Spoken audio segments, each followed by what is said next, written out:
नाम से कम लोग जानते हैं, वैसे बाबा बाबा सब कहते हैं, महात्मा जी दो नाम से। तो हम जो है जब लॉकडाउन शुरू होने वाला था, लॉकडाउन लगभग 20 तारीख को लगा था, है ना, 2020 में।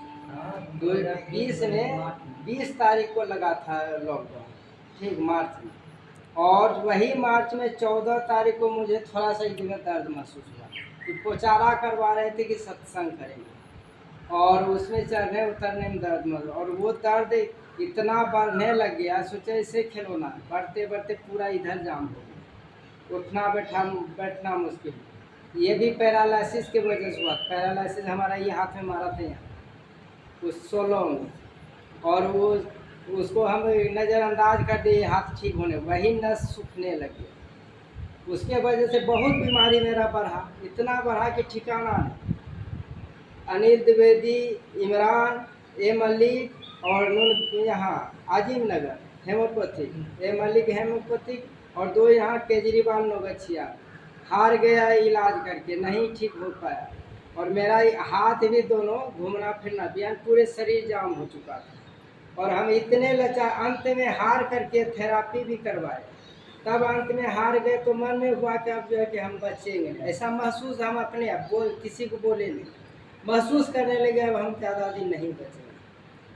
तो इसी बीच में जो है कि नवादा से हमको खबर आया कि आपको सत्संग में आना, रक्षाबंधन, और उस अगस्त 23 साल में 23 हाँ 2023 में जो भी है खबर मिला, और 2 अगस्त को, और उस दिन हम सत्संग नहीं जाने के लिए मटिया के रह गए, 2 बज गया दर्द के वजह से। बाइक चलाने की इच्छा नहीं करता, यदि चलाते थे ऐठ टूट करती। तो उन्होंने बोला कि जब फोन किए 2 बजा, तो संत मत का नियम है 2 बजे सत्संग शुरू हो जाओ। 2 बज गया, फोन करते हैं, हो गया चालू, बोलता नहीं बाबा तुम्हें बहुत बचा। अब हम लाचार होकर फटाफट कपड़ा लपेटे पहने भागे। वहाँ जाने के बाद तुरंत गए, सबसे मिले, और जो मदन मंडल है उससे हमसे पहले वो भी बीमार था, वो खटिए में लेटे रहता था। हम सोचे कि गुजर गया होगा, देखते हैं पान लटा रहा है वो मुँह से। हम बोले हम कुछ बेटा पूछने वाले थे, पिताजी मर गया कहिए। तो मदन जी भेट गया तो उनको देख करके स्वस्थ खराब पान लगाते, हमको बड़ा खुशी हुआ। उनको तत्काल पूछे कि आप कहाँ से, आप तो बहुत परेशान थे। बोले अरे फलनवा का दामाद, इनका ससुर का क्या ना, उन्हीं का मेहमान जो है ना, वही बोला बाबू आप बहुत दवाई खाए हैं, हमारा दवाई 1 महीना खा के देखिए, तो कितना लगे, 2000 रुपया दीजिए। तो हम 2000 दिए तो 100 का घुमाइए दिया, और ला के दिया है मोटका टैबलेट। हेमोपैथी का मोटका टैबलेट है, दिखाया भी खोल के कि ये खाना पड़ता है बैल गोरू बोला, तब जो कि हम ठीक है 1 महीना खाए।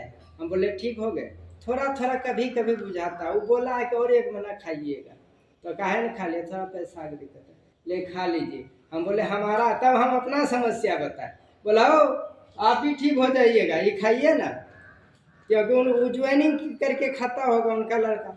तो बोला कि वो सोचा कि ज्वाइनिंग करेगा तो इनको राहत होगा। बोला आप देखिए इतना भरोसा बढ़िया डॉक्टर नहीं दिया था जो मदन बाबू दिया, हमका हम शुक्रगुजार हैं।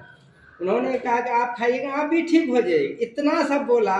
आप भरोसा हम नहीं करते हैं हम बचेंगे, उन्होंने ये बोला कि आप भी खाइएगा ठीक हो जाइएगा। हम बोले मुलाकात करवाइए। 5 तारीख विजय सर फिर आए, उन्होंने फ़ोन किया, मुलाकात किए, 2500 रुपया वहाँ दिए। सफर सर आप भी साथ आए थे, यहाँ दवाई हमको दे करके गए थे, दवाई दे कर गए, खाए। 10 दिन के बाद हम खिलाना शुरू कर दिए। 10 दिन में आराम महसूस हुआ, जो कि कभी कल नहीं आता था। तो वैसा ये हालत में जो कि विजय सर का हम बड़े शुक्रगुजार हैं, जो कि इन्होंने आकर के हमारा जीवन संभाला, और समय समय पर बुलाते रहे, दवाई देते रहे, और इनका से परामर्श से हम बहुत तो आज तक में 1 सवा साल मात्र हमारा हुआ है, तीसरा रहेगा। 2.5 लाख का जब बोला ना, हम बोले वो सब रहने दीजिए, खाली आदमी की सेवा होगा बढ़िया। और 2.5 लाख कौन पूछे, अरे 10 लाख बिजनेस वैल्यू हमारा दोनों साइड में है। थैंक यू ठीक है। तो इस वजह से हम चाहते हैं कि हमें तो कुछ नहीं बनना है, लेकिन हमारा नीचे नया लड़का यदि कामयाब हो जाता है, हम मर भी जाएंगे ना, तो कोई कहेगा कि हाँ भाई जगह पर ला। और ये 1.25 साल में लगभग 5 लाख रुपए का हमारा इनकम हुआ है, कोई नहीं सोच सकेगा। और उनका पूरे के पूरे प्रोडक्ट हमारे पास है। फायदा जितना सब उसी में लगा दिए कि हमारे पास सामान है। देखते हैं जितना है, और ढेर सारा प्रोडक्ट रखा हुआ है, सभी भर देंगे ला के। ठीक है जी।